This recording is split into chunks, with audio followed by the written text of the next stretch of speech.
राधे कृष्ण राधे कृष्ण। द्वैत अद्वैत में क्या अंतर है? द्वैत अद्वैत का भ्रम कैसे मिटे?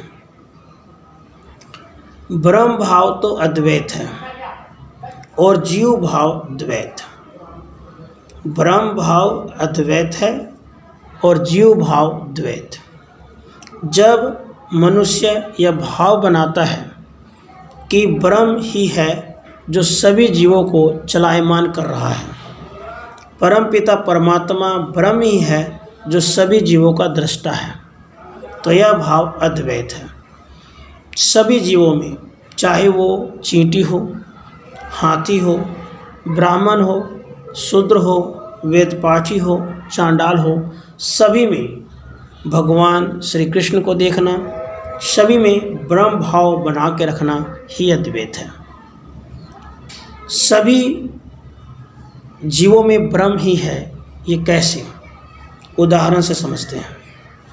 मान लीजिए छोटे बड़े 5 मिट्टी के पात्र हैं, सब में जल भरा है। अब उनमें पात्रों में सूर्य का प्रतिबिंब देखिए, क्या दिखाई देता है? यह दिखाई दे रहा है कि सभी पात्रों में एक ही सूर्य, एक ही आकार का है। उसी प्रकार ब्रह्म सभी जीवों में है और एक सा है। हमारी चेतना शक्ति से ही जड़ शरीर संचालित हो रहा है। एक और उदाहरण देते हैं।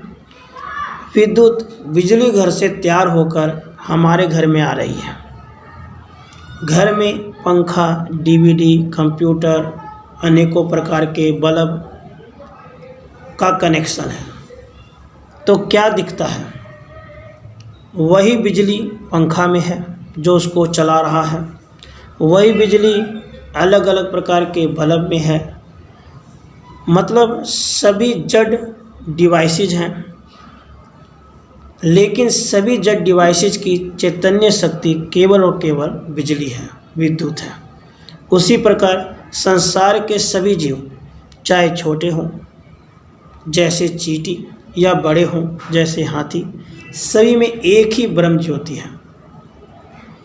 एक और उदाहरण लीजिए। बर्तन में पानी लीजिए, उसमें नमक डाल दीजिए। कुछ मिनटों के बाद नमक क्या पानी में दिखाई दे रहा है? नहीं, वह पानी में मिल चुका है।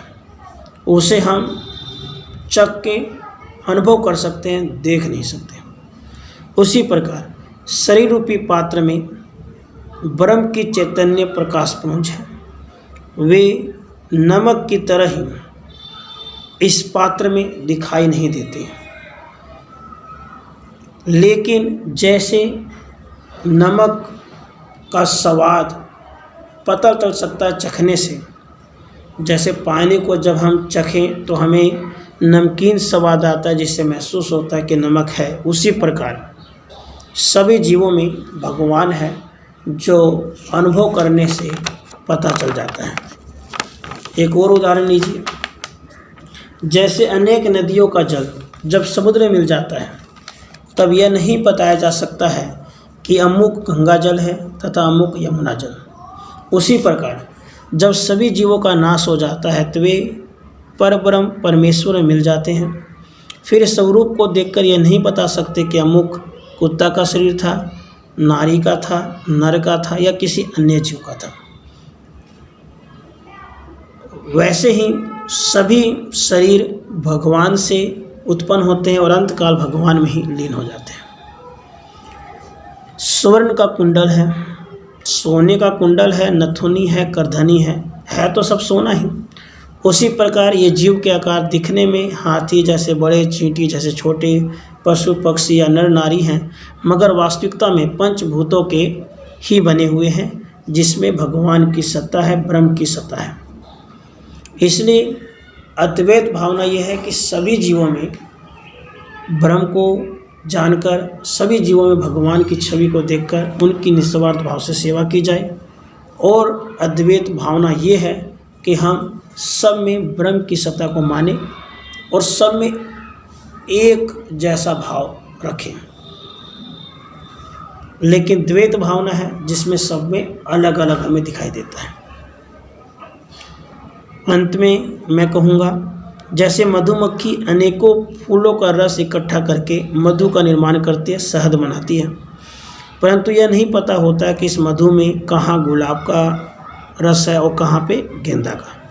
सही फूलों का रस एक साथ मिलकर शहद का रूप ले लेते हैं। उसी प्रकार परमपिता परमात्मा भगवान श्री कृष्ण से ही सारे जीव जन्म लेते हैं और अंतकाल उन्हीं में ही मिल जाते हैं। जो द्वैत अद्वैत के इस भ्रम को जान जाता है उसका परम कल्याण होता है और वह भगवान की भक्ति में लीन हो जाता है। तो प्यार से बोलें राधे कृष्ण।